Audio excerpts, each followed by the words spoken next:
Good morning, Ebenezer family. It's time for our weekly devotion and some announcements. Um, First of all, let me just say yesterday went great, and I really enjoyed the lunch birthday party, the church birthday party. We celebrated a lot of birthdays in just a short time, but it was a lot of fun too. So thank you for those who came. And I guess if you didn't come, then I guess you missed out on a good lunch and a good time. But that's okay because not everybody can be everywhere at once. I'm going to read from Matthew 17, verses 22 and 23. Now, last time we were together, we talked about the first time Jesus predicted his death or told the disciples what was about to happen. This time is the second one, and he does this three times. Next week, guess what we're going to hear? The third time. And then we're going to start talking about uh, possibly Easter because there's a lot of information there that we need to look at. But anyhow, Matthew 17, verses 22 and 23 says this.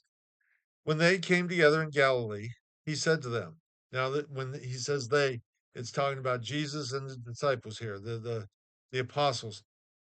He said to them, the Son of Man is going to be delivered into the hands of men. They will kill him, and on the third day he will be raised to life. And the disciples were filled with grief. Now, this is what he says the second time. First time it was a little bit more general, a little bit more generic. Um, but he told them what was going to happen this time. He wants to make sure the disciples understand that this is going to happen. There's a reason for this. Um, he says, what's going to happen? And it sounds awful. But then he says, okay, but wait, there's more. He says in verse 23, they will kill him, and on the third day he will be raised to life. So the disciples all automatically result to grief, which covers the first half of that statement, but not the second half. And it goes on where Jesus does some more teaching right after that. Um, so with Jesus, there's always more to the story, and someday we will be part of that story in heaven. If you are a believer, if you are a son or daughter of God, if you've given your life, the sacrifice, and um, if you've given yourself to Jesus Christ and let Him be Lord of your life, that means over all aspects of your life, then you will be part of that in heaven. And Jesus makes it clear to be a disciple of His daily, we have to take up our cross and carry it and follow Him. That means pick up sometimes a burden, sometimes a joy, but follow Jesus in the way He lived His life here. So that's the second time, and there's more to come. When I said, but wait, there's more. Next week we'll hear the third time, and then we'll go a little bit into the Easter story itself. Some announcements. We're still collecting clothes for Laurel Mission and shoes for the Tide. You're probably tired of me hearing me say that, but I'm going to keep throwing it out there. We want to fill that trailer with clothes, and we want to give the Tide many pairs of shoes. Next Sunday, February 22nd, this is our volunteer appreciation time.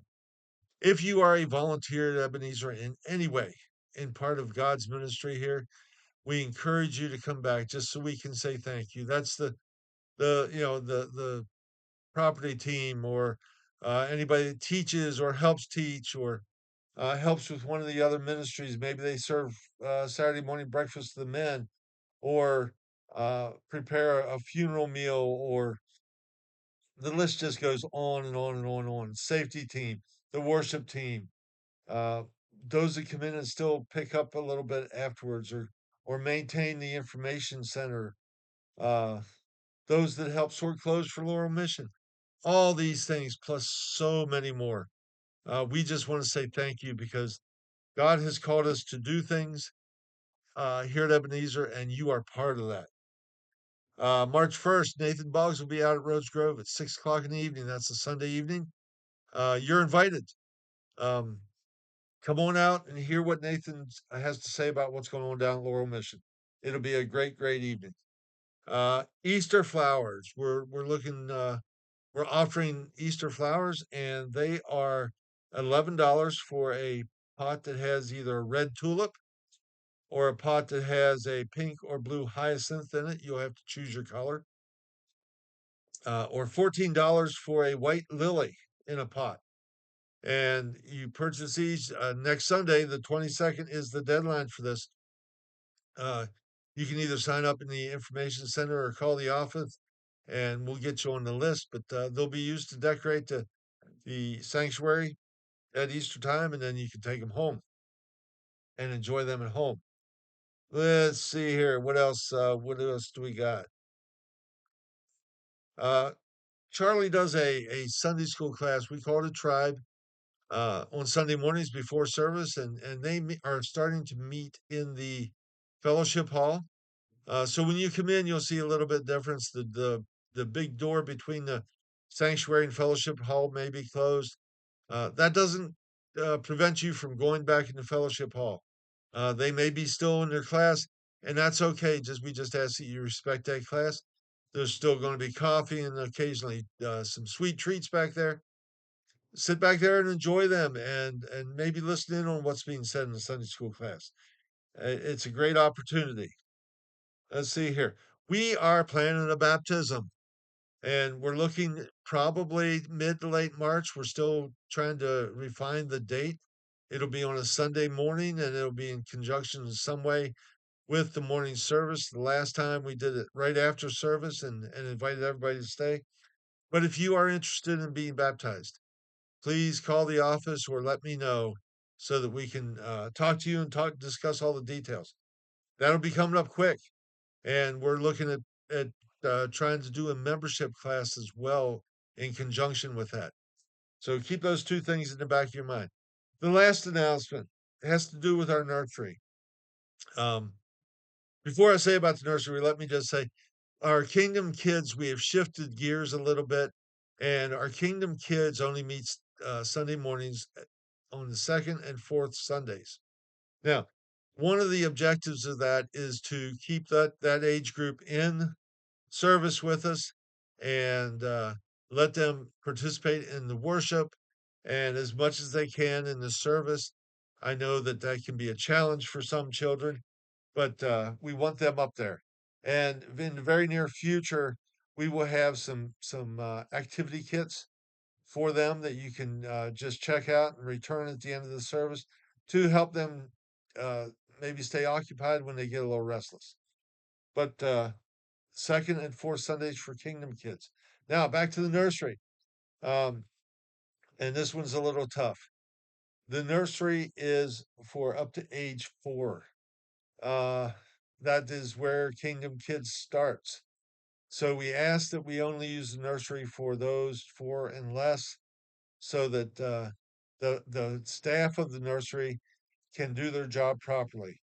So please, if your child is of the age of Kingdom Kids, please, we ask that you don't take them down to the nursery and drop them off there. That creates a burden, and we don't have enough staff in there to take care of that burden. So we appreciate your cooperation in this matter. Just like that, we ask that if you drop your children off at the nursery, that you do not leave them with any kind of electronics, a phone or a tablet. I know that that entertains some children, but it also can cause issues between that happening and some of the other children in the nursery and some parents as well. So we ask that you don't include electronics whenever you drop your children off. And there again, we appreciate your cooperation in this matter. And if you have any questions, you can either talk to me or we'll just leave it at that. Give me a call or stop me in the hallway, and we can certainly talk about it. But we thank you for listening.